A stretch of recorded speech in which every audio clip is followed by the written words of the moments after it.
hit the record button just so I don't forget during the middle of the seminar. And real quick, so I see it's 12:01. If it's okay, let's go ahead and get started. And one of the things to do is a couple of announcements for the Maryland Association for Talent Development. Our biggest event coming up this year, we're going to have dinner and networking at the Ruth Chris Steakhouse in Annapolis, Maryland. There's our invite there. There's the exact address. It'll be on November 13th, 2019. And the funny thing about this here, you see our nice little picture. Kind of talking a little bit about social media today. We were at the ATD Chapter Leaders Conference this last weekend, and during one of our breaks, a bunch of us, the officers, are kind of standing around with our president trying to pick out the best picture for steak. So this is a combination of all our ideas about what a great steak looks like. But the conference itself, or the event itself, is going to be talking about the LMS systems, learning management systems. And the people that are coming and sponsoring the event is from eThink. They use Moodle. I don't know if anyone's used Moodle or Tatara. I'm not sure if I pronounced that correctly. But it should be a good evening, especially if you guys are looking at learning management systems and just trying to figure out which one's a good one for you, because there's over 500 learning management systems out there. So great evening, good dinner, good networking. We'd love to have you come out.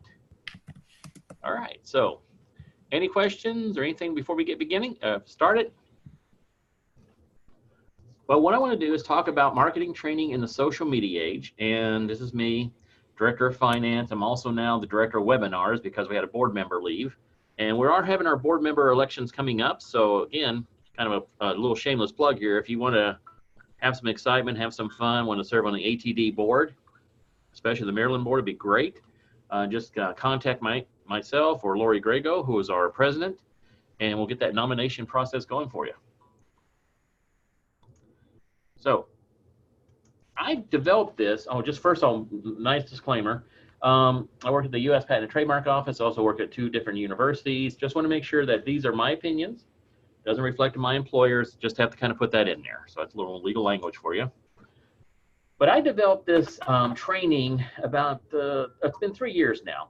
And this is a picture of the Alexandria campus in the fall. Beautiful little place in the fall with the U.S. Patent and Trademark Office. And just want to give you an idea of where I work in and why I did develop this. We have 13,000 plus employees on this big campus. 5 hours a year is granted for leadership development training, soft skills training. And one of the things, and each year I run the training needs analysis. And also with the universities, I've also been involved with their surveys and working with project management training, project management communication training. You see a lot of folks not really seeing the value of soft skills training. And it's not because, as we all know, it's good stuff, it's good things to have, it's just trying to sell the value to our learners about the training. So I'm going to pause here. Anyone kind of run into that right now, having some issues with folks thinking about, what's the actual value of my training? Or, do you get questions like that when you're out there with your training? Yes, I get those questions, and particularly return on investment. Yes. Yeah. Is it going to really benefit the business that much? I kept getting those questions so much, I actually went out and got a return on investment certification. So I can answer those questions. Like we have one program, the Supervisor Certificate Program, and I actually did an ROI study that showed for every $1 we put into that program, we get $11 back. That just blew the senior management's mind, Yeah, that's compelling. It's like, wow, okay, didn't know this. And it's talking to them in their language of, dollars and cents. Mm-hmm. So that, you're right, the ROI. So when I started researching this, I found this one book, Beyond Free Coffee and Donuts, Marketing, Training, and Development. And you can kind of get an idea of the age of the book because, look who published it, ASTD Press. How long ago has it been since ATD has changed their name? And this is a kind of a early 90s book here. I actually got a copy of it off Amazon. And they talk about a strategy here, 7 steps for their strategy. And these look pretty familiar, right? Defining who your target audience is. And then making sure to research that target audience, what are their motivations, what their preferences are. And then from that, you establish the marketing objectives, and then you create a strategy around those objectives. You pilot it, you go out there and you measure the effectiveness, efficiency of the marketing strategy, and you adopt the strategy if necessary, right? So this is advice from, let's say, the 80s, the 90s. Pretty much you've all probably, when you were becoming trainers, heard the same things, right? So I looked at this and I thought, okay, what has changed since then? You know, has anything changed in marketing? And I kind of give you away the plot here a bit, but yeah, the biggest thing that's changed is the idea of social media. But what I want to do is kind of set some groundwork here for you. And it goes back to that first step of understanding my audience's specific preferences and motivations. And a while back, I read a great book, Clayton Christopher, I believe. Christensen. Oh, thank you. Yes, exactly. You've seen it. Jobs to be done, right? Mm-hmm. And it's an excellent book because it kind of talks about, well, what do we have to do when we market to folks? What are we trying to do to them? You may have heard of this. It's almost a cliche now, but you know, people don't go to the hardware store to buy drills. They go to the hardware store to buy something to give them 1/4-inch holes, right? We buy tools, we go get training because we want to do something. We've got jobs that we have to do, and that's what the training is. So when I have people do our leadership training or our career development training, it's not that they want to be leaders, but they want to be leaders because leaders get things done and they have things they need to get done. They're a supervisor. So they go through a supervisor certificate program, you know, not just to get the certificate, though they love it because it's a nice little certificate. It's all signed and looks nice on your wall. But I have to be a supervisor. I have to deal with employees. I have to do performance evaluations. I have to do all these different things. And that's my job. And I need something to help me do my job. Okay. So one of the things when we start with ourselves here, or marketing, is we look at our stakeholders, we look at the people we're training, and we're saying, what kind of jobs are they doing? And how are they doing their jobs now? You know, what kind of approaches have they adapted? And when they're doing these jobs and they've adapted these approaches, what are the pain points for them? What are the things that they could be doing better? And then what we want to do is like, okay, we're going to chart a destination for them. So we're going to help them identify, how can I help you create a new solution for what you're doing? And what's going to get in your way of getting to that solution?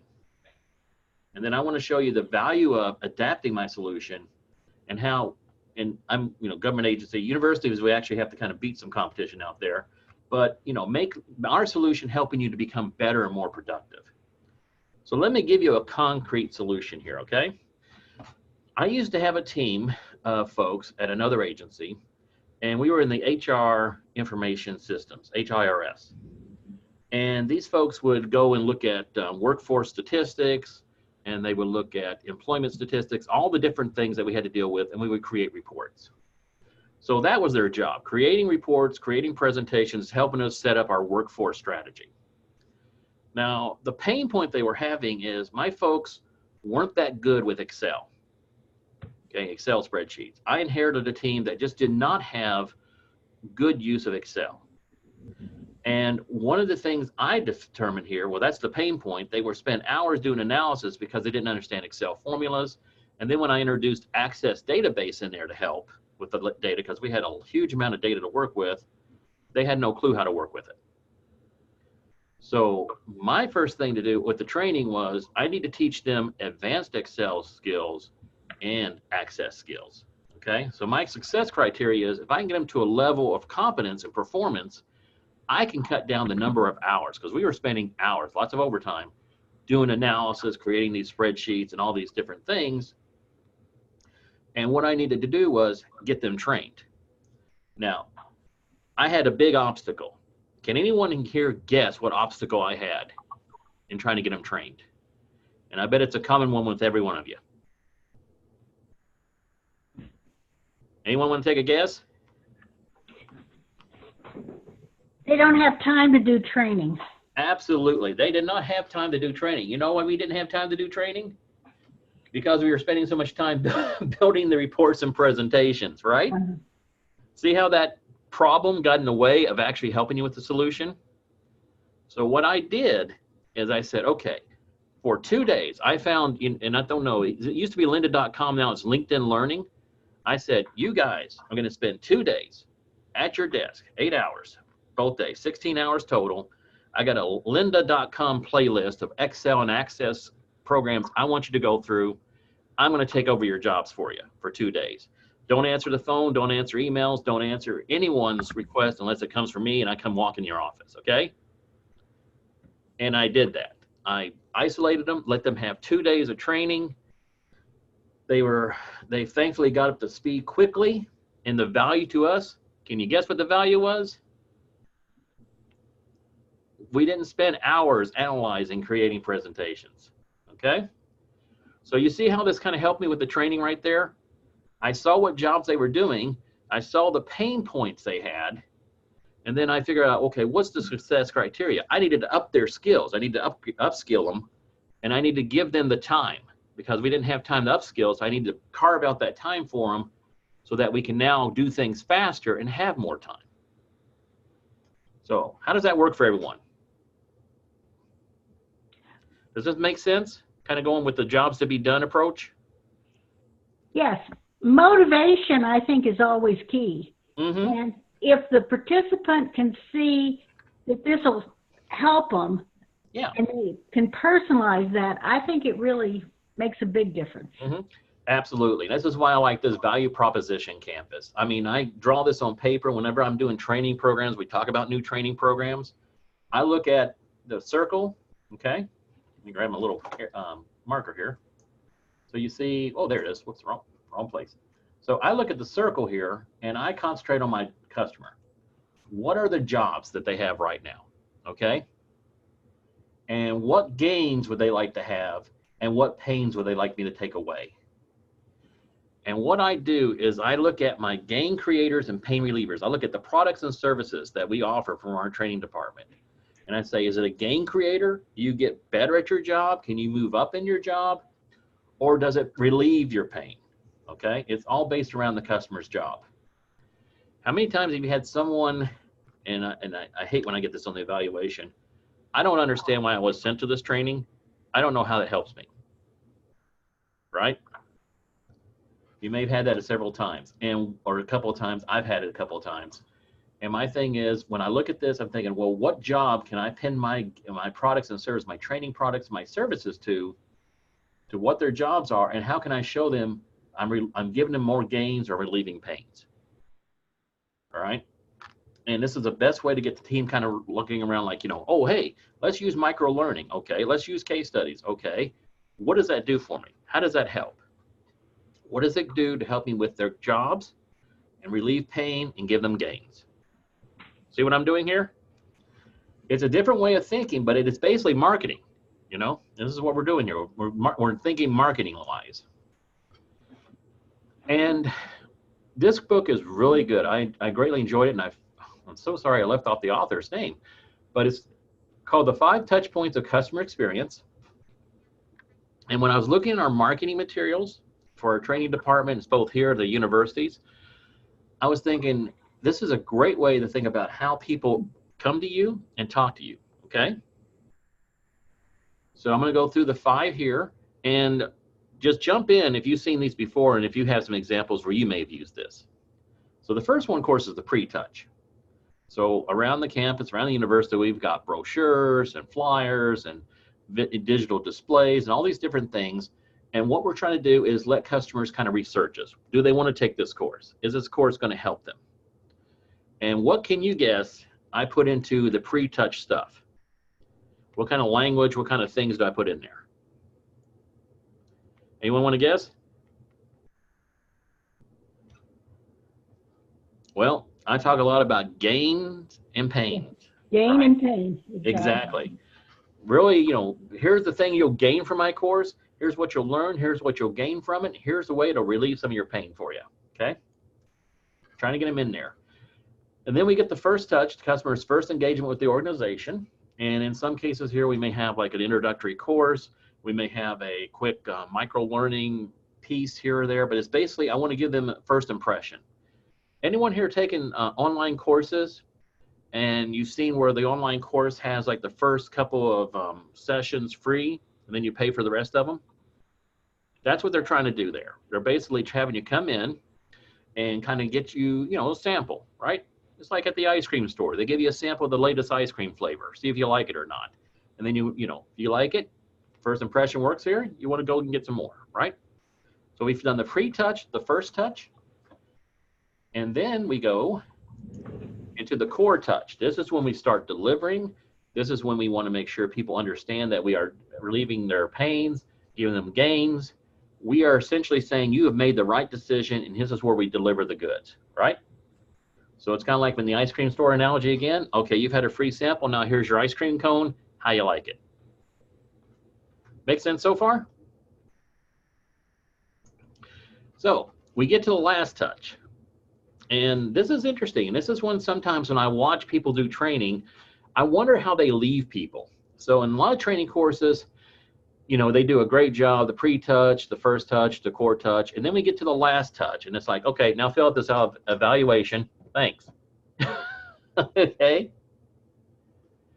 Can you see what happens sometimes with that last touch? If you're not thinking about, okay, what can I do to give them a good impression? I want to give them a good first impression, but the last impression is just as important sometimes. Because the way we work, our brains work, a lot of neuroscience here, we have the primacy effect. When we first encounter something that really, sets the stage for us, but there's also the recency effect. So you may have been at a training for, a few hours, half-day workshop. How we end, you want to end on a high note so people have a good memory of it. I've seen a lot of good training derail because our last touch didn't really, just kind of puttered out, like my statement just did. One last touch that I have used is to offer that I will respond to emails or voicemails for the next 45 days pertaining to this training. Oh, yeah. And I say, you may have questions that you don't have now, but as you think about it and digest it and apply it, you'll have these questions, please contact me. Oh, and I offer that to everybody, and it always gets a positive response. And then I would say only 1 or 2 people out of any given training session ever follow up and ask me a question. But I use those questions to say, well, I must not have been clear enough about this, or this is an area of interest that I didn't cover, and I use it to improve my teaching and then also to give a positive last touch. No, and I like that too, because you're kind of moving away, and we're seeing this in the industry, from training event to training, continuous training. Yes, and more of a relationship, yes. Exactly. So it's not like, we just had a workshop, but that doesn't mean the training ends there. We got more training coming up. We got more things we want to help you with, help you sharpen your skills. Perfect, yeah. And then kind of like the in-touch thing. So we have the last touch, you give them that offer, and then next 45 days, right? You talk to them. Some people talk to you. You may say, hey, remember that great training we had? We have a new version of it. We offer it again. Yeah. So. Are there other people in your organization that need that? Exactly. Yeah, we have one program here. It's pretty popular, Administrative Professional Excellence Program. And a lot of it's word of mouth. Word of mouth is still the best marketing tool sometimes, And I've seen great university courses that way. The students talk to each other, and they give each other, hey, go to this course. It's great. So you see here the whole pre-touch, first touch, core touch, last touch, in touch. And you can see how that kind of just routes around. So when you're thinking about your marketing and you're thinking about your courses, you're basically doing marketing in your courses. And I get some folks to say, well, I've done the marketing to get them in there. I want to stop marketing to them. I want to start teaching to them. Well, I understand that. And I agree with you on that. We do need the content in there, but you still want to keep people engaged and interested. All right. And you also want to make sure that they do see the value and benefits of this. Because we all know this, when there's downturns and when there's some economic budget cutting we have to do, who goes first? Training. That's why I'm so adamant about the return on investment and showing people you are getting something of value here, you are working with something, okay? And a large part of this too is helping yourself build community. You get yourself a good community of engaged learners, that's great to have, because they'll be there for all your courses and actually help you spread the education message better. Now, talk a little bit about neuroscience here, and I love the persuasion slide. And I use this when I'm thinking about, okay, now I've done all this touch stuff. Now, how do I get people to essentially, how do I envision sending them the messages here? How do I get them to talk to me and, get over the skepticism? Because let's be very honest. How much advertising did you guys consume just before you even came to work? You listen to the radio, you listen to podcasts, you read a book. I got a Kindle book reader I like to read on the bus and on the train, and I got so many ads hitting me even when I'm trying to read the book, right? So we got ads all over the place. So we got to kind of cut through that noise. And what I like about the persuasion slide is if you think about your marketing this way, it's like, well, how do I get people's attention and how do I start persuading them? And you see where the gravity piece is? The customer's initial motivation. Why would they want to take this course? And what I want to work with is the gravity, because it's just like a slide. Okay, you're a supervisor, you're now in a leadership role. What can I do to help you, get your attention and start persuading? You might want to take my course. You might want to take my course in emotional intelligence. Why in the world would I need emotional intelligence? Because it can make you relate better to your team. It can help you deal with crucial conversations. It can do all kinds of nice benefits for you. That's the angle I'm giving them, the motivation. So I'm trying to push them down that slide, right? You all have had kids. You ever had to push them down the slide here? Okay. And then, of course, what we know here is the friction part. Difficulty, real and perceived. I don't have enough time. I don't understand all this theory stuff. I'm not really sure I see the benefit, the payoff for this. So this is kind of what you're working with on the persuasion, right? Does this make sense? Is this helpful? So when you're putting your message together, you want to think about what can I do to nudge the person, and how can I use their initial motivation? What motivates them? That's why we want to look at the jobs, jobs to be done, and what pains are they feeling? And here's my angle. I can help you relieve those pains and realize some gains, and I'm going to try to overcome some of your objections of time and such. So anyone here actually had copywriting or any kind of training like that in college or training on the job about copywriting? Excellent book here, Persuasive Copywriting, pretty modern book by Maslin. And he has the tip structure. And I know we're all pretty good writers here and such, and I'm an academic writer, but I've also had to teach myself copywriting, how to be direct, to the point, and be persuasive here. And it helps when you have a framework like this, okay, this tip structure. So the big thing with tips, and you can see this in ads, when you figure out the tip structure, you can start seeing it when people send you ads. First thing you want to do is tempt people. You want to connect with emotions, tease with curiosity. That's where we're doing the nudge, getting their attention, and we're starting to be persuasive. We're trying to get that gravity working for us. And then we get into the influence part, okay? I want to satisfy your curiosity, but I want to connect to a deeper motivation. And again, I'm going to I hit this message, and that's another thing about copywriting and advertising, repetition. What pains are you experiencing? Let me help you with those. What gains can you realize? Let me help you with that. I'm connecting to that deeper motivation. And then we get into the persuasion, and I'm pretty sure you all have seen the logos, pathos, and ethos. It's Greek for, and this is over 2,000 years old. Aristotle created this. The technical term is the rhetorical triangle, but it's the idea of, okay, we have rational arguments, our logic, we have our emotions, that, we have an emotional appeal, and we have the credibility. And one of the things I spend some time with when talking with other training organizations is, what kind of credibility do you have? What kind of brand do you have? Even if you're not trying to sell something, even, just your presence, how do people perceive you? Do they see you as good? Do they see you as useful? Or are you just kind of, they didn't even know you were there? I'll be honest, when I've done some surveys for my group, I guess one of the disheartening things is when people say, I didn't even know you all existed. Okay. And if you don't know they exist, or we exist, how can I persuade you with any kind of logic or emotion? So sometimes with the branding, it's just kind of getting out there and getting your name out there so people know you exist. So before I jump into the next part, any questions so far? Is this kind of clear? Coming together for everybody? Okay. Very clear. You're a good presenter. Thank you, ma'am. Appreciate that. Appreciate that. So now we get into the sell part. So we have the tips, right? We have the tempt. We have the oh my gosh, just forgot what that was. Anyone remember? We have the tempt, the inspire maybe, and then we have the persuade, and then we get into the sell part. And here he breaks it down even further for us to 4 R's. Repeat your story. All right. Remind the customer of the benefits. Make sure the customer knows they made the right choice. Anyone went out and bought a car? Yes, you've made the right choice. Okay.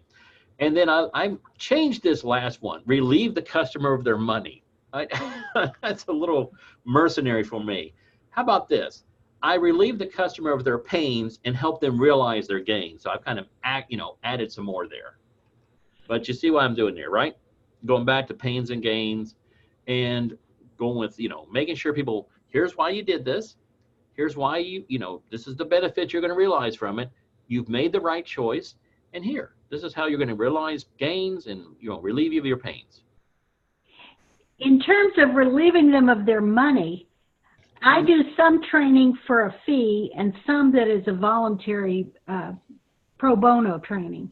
Yeah. And I find the students get a lot more out of the training if they paid for it. Yes.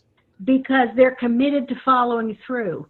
Mm-hmm. And if it was free, they think, oh, this was just something free. It wasn't really that good. And in fact, it was probably equally good. But the students are more motivated if they put some of their money into getting this knowledge, acquiring this training.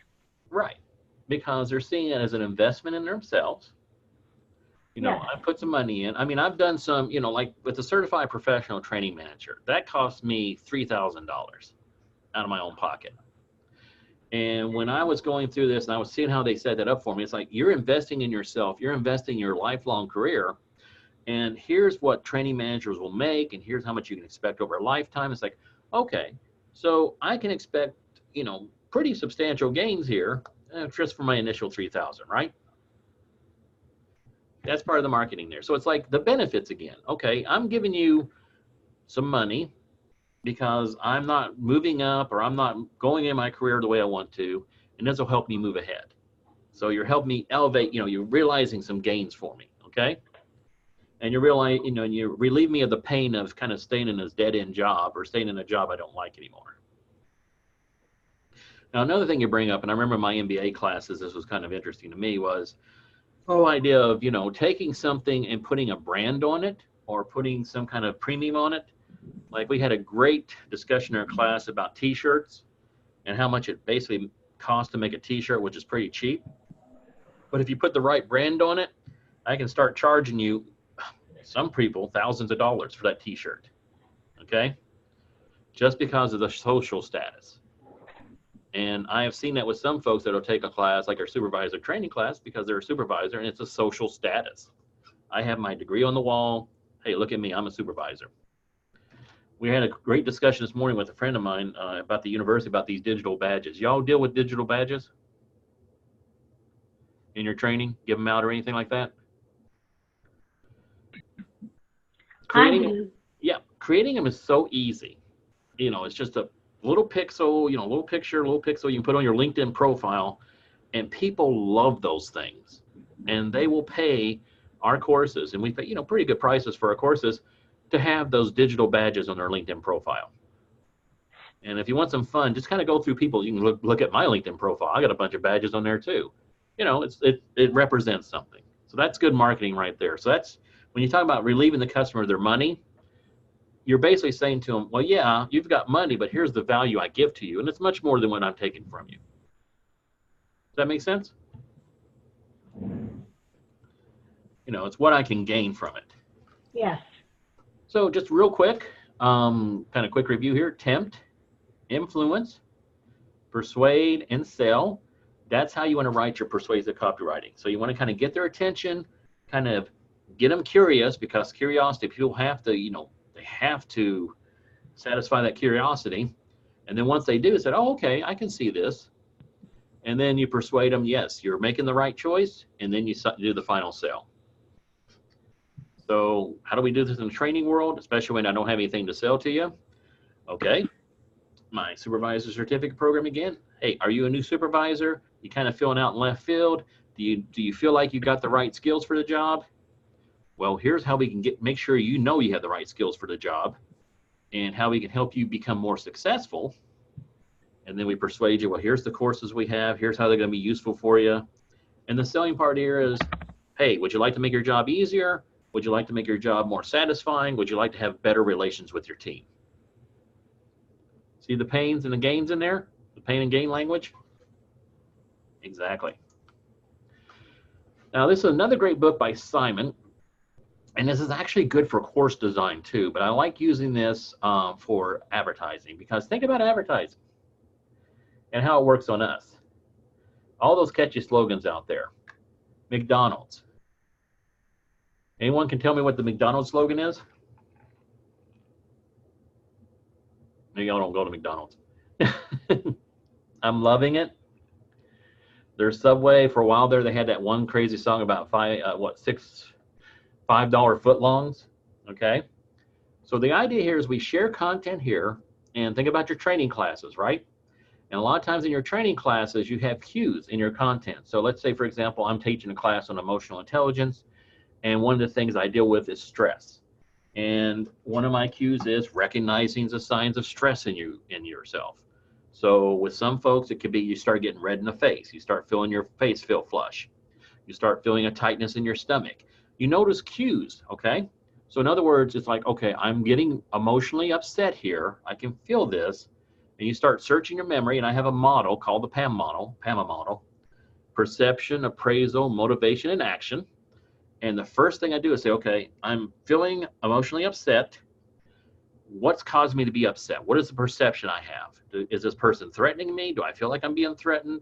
And you start appraising that.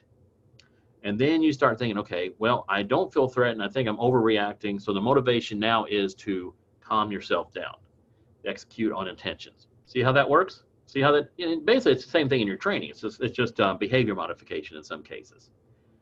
Same thing with your advertising. We have brochures, we have digital displays, we have all these things out there. We put out cues for folks to look at, and then, and it takes a couple of times till they see it and say, yeah, I have this performance review thing coming up, and I don't know how to talk to this employee because we're not getting along well. I need to work with them. I'm not sure what to do. Was there some training on this? Oh, the emotional intelligence training. Then I'm going to take a course real quick, or a micro learning module. See how that works? Anyone use that in your training?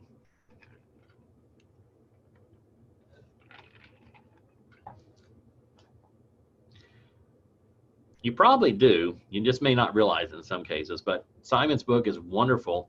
And like I said, it's a great way to create your copy, right? And not copyright, but your copy and your advertising, but it's also a great way to create a course. And he talks a lot about physical properties of cues, such as size, color, and there's all kinds of different cues out there to help people remember what you sent to them. And I be honest here, a lot of folks get on me about, you're kind of making it simplistic, this copyright stuff and this copywriting and advertising stuff. You're making things simplistic. We got to teach complex topics. That's true. But when you think about some of the things you do in your courses, you do use cues. Emotional intelligence is a complex course. I got certified in that. It took me a few days to do that. I got a lot of experience working with it and reading a lot of books on it. But it's still nice to have some cues here to help me remember well, like the PAMA model. When can I use that? When can I work with that? And help me, unpack a lot of that knowledge. So I want to take a real quick pause here. Any questions? Is this tracking pretty well for everybody? So you're saying to yourself, okay, well, it's about a half an hour, Bill. When are you going to start talking about social media? We are coming up to it soon. But one more thing I want to do is kind of get you prepared. I took you from the traditional marketing, advertising stuff, and now we're going to talk about lean branding. Then we'll jump into the social media.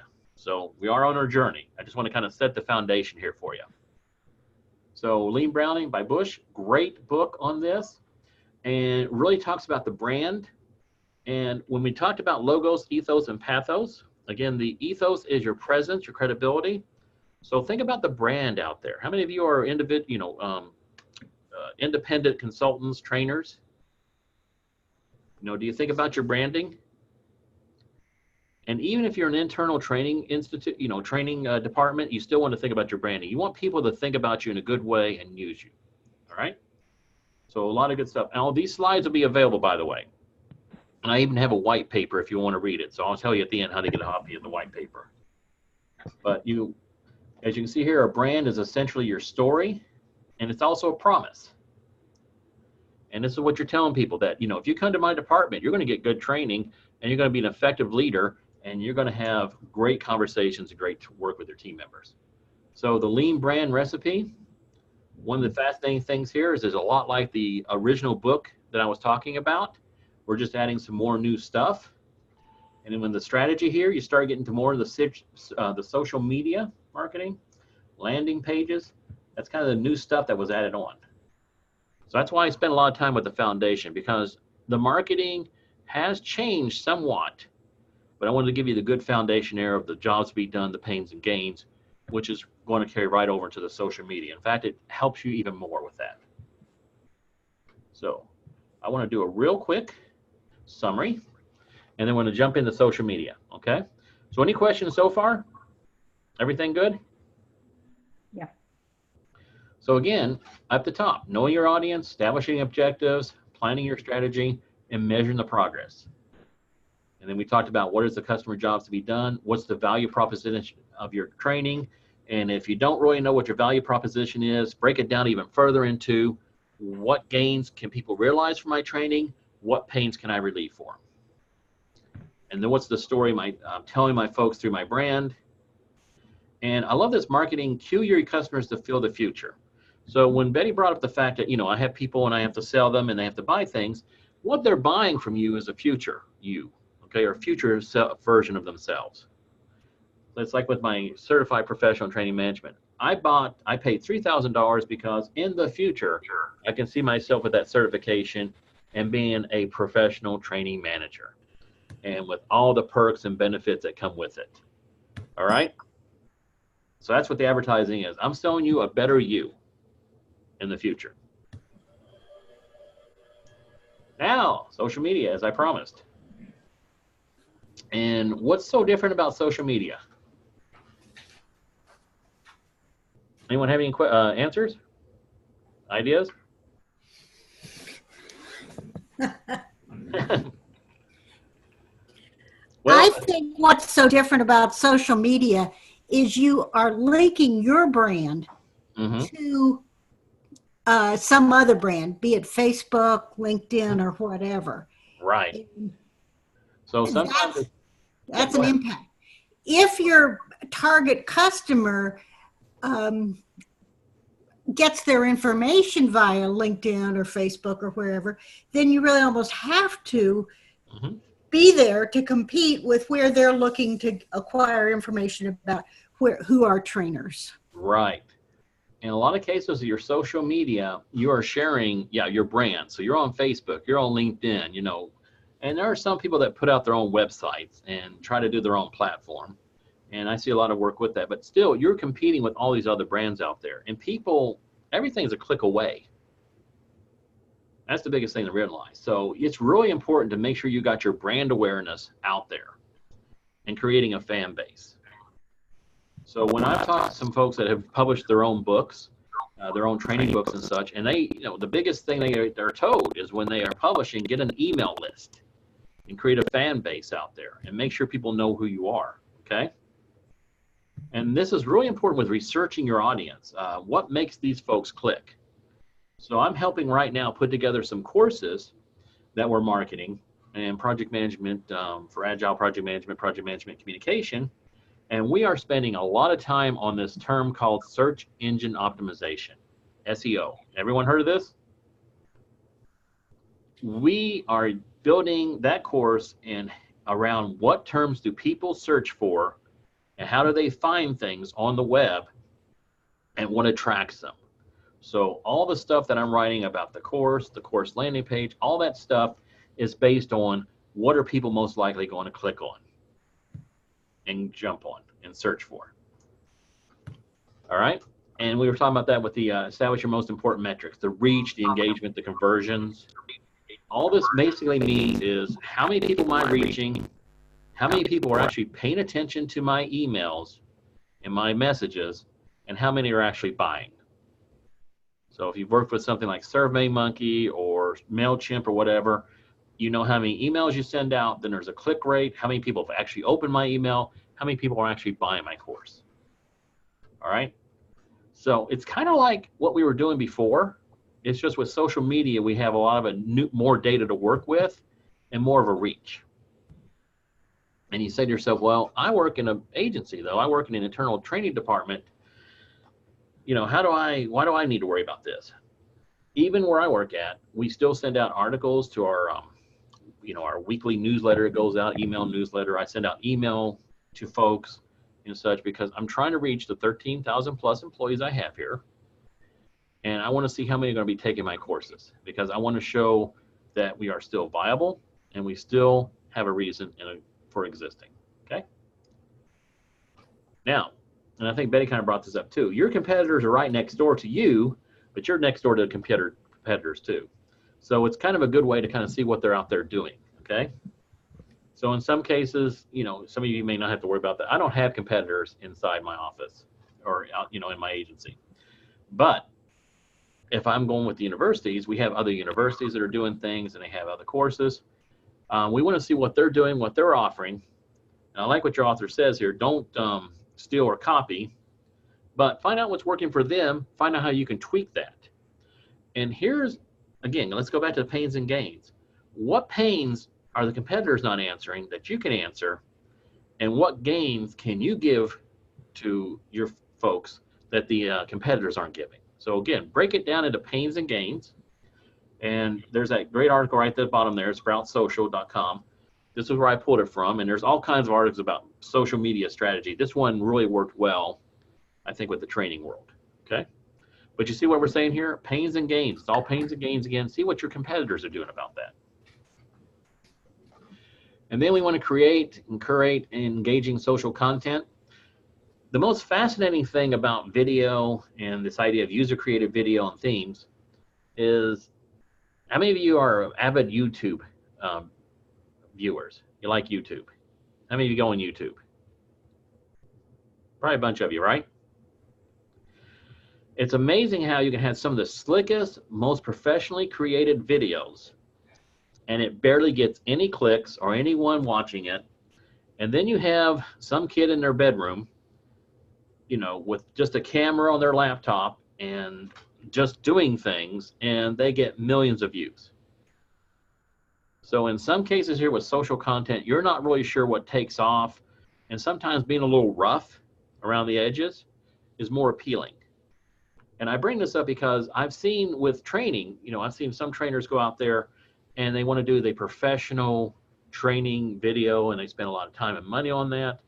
Whereas someone with their smartphone just records something and it has more of a resonance with their learners. Okay. And the same thing with their audience. Has anyone else seen that?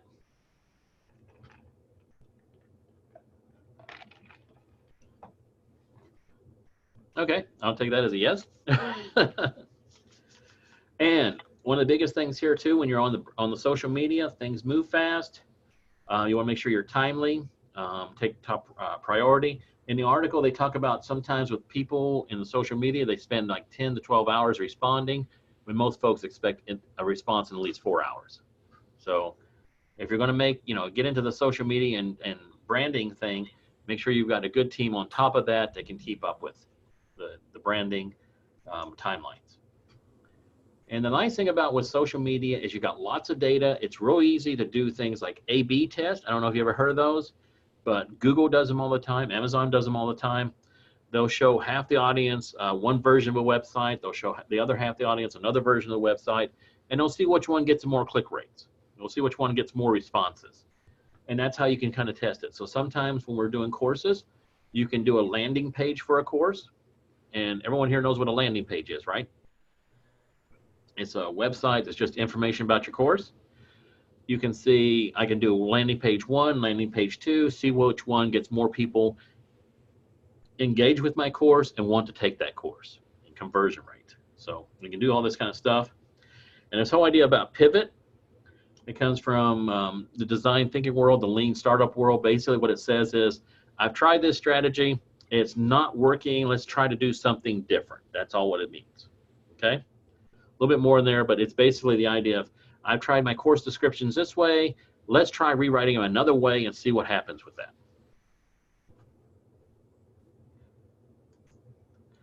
So the last thing I want to kind of leave you with here, I love this book, and I know there's a lot of text on here, but again, you get the slides, and I really want to make sure you understand what a microscript is. This is an excellent book by Bill Schley, and this is really a good way to write for online content. And this has been around for a while, though, in the advertising world. And what a microscript is, it's just an instant message. You've seen these all over the place. McDonald's, I'm loving it. Nike, just do it. It's just essentially a metaphor. It could be something visual, whatever. It gives you an idea in your mind that people can hear and they repeat. So all the best advertising out there does this. They have microscripts in there, and they basically have it so that people repeat the idea. And what they're repeating is what Mr. Schley calls the dominant selling idea. This is the one thing that makes you stand out. Now, I know that when you're thinking about this, there's a lot of things that makes my training stand out. That's true.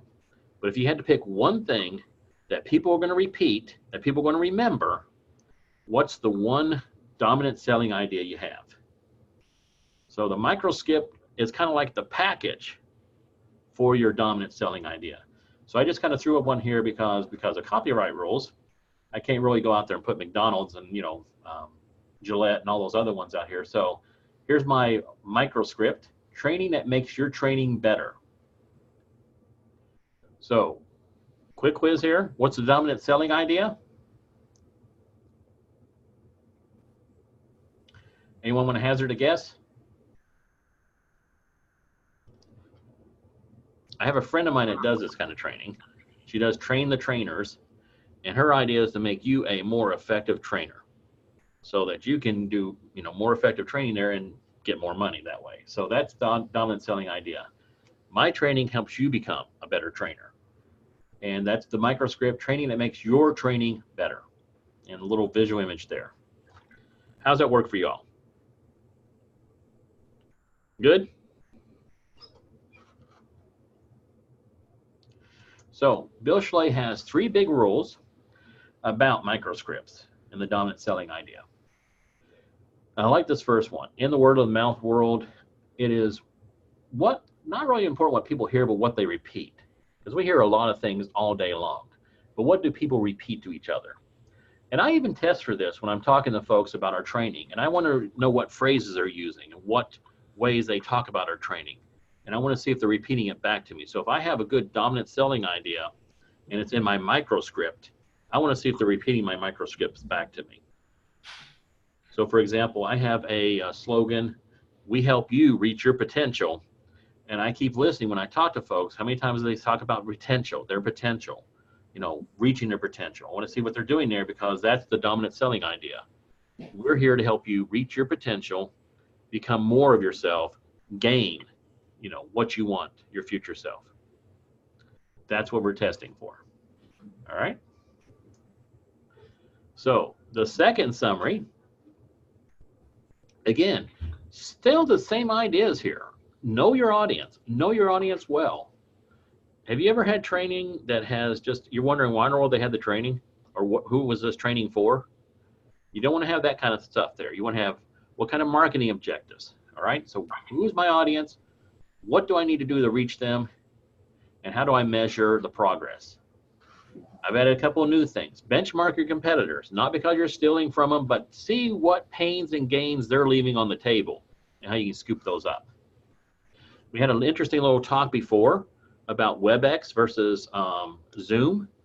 And I thank you, Betty, for telling me about that. I had no idea who created Zoom, but now it makes a lot of sense because you're looking at WebEx, and I'll be very honest here, my own opinion, there's a lot of pain in using WebEx, and that's why I like Zoom, because I can see why that person said, okay, here's some pains, how can I help people gain?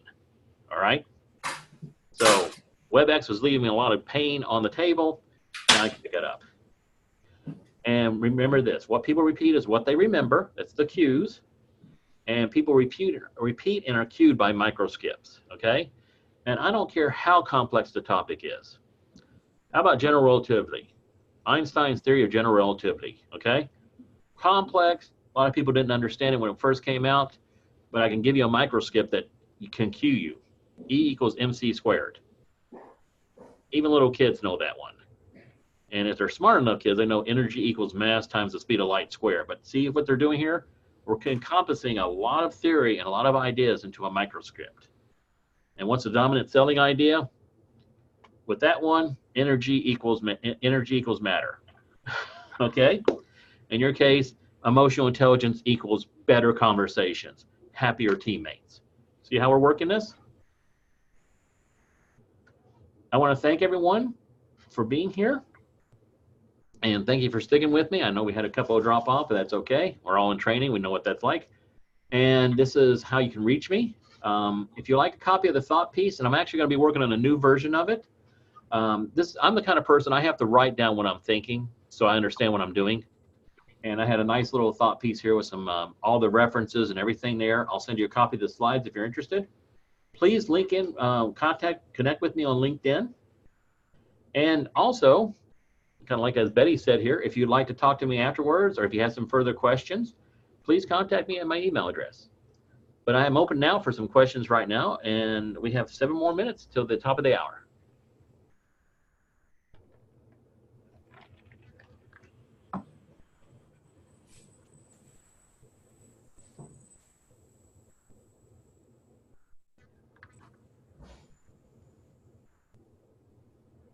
Well, I'm taking the silence as meaning, oh, I had someone drop off. So I'm taking the silence meaning that you want to get back to your lunch, and I greatly appreciate you being here today. Thank you so much for this. This is recorded. It'll be available soon. And again, please contact me if you'd like to get more information. Thank you all so much. Okay?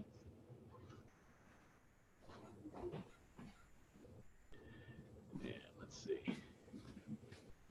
And we're going to stop the recording. Yes.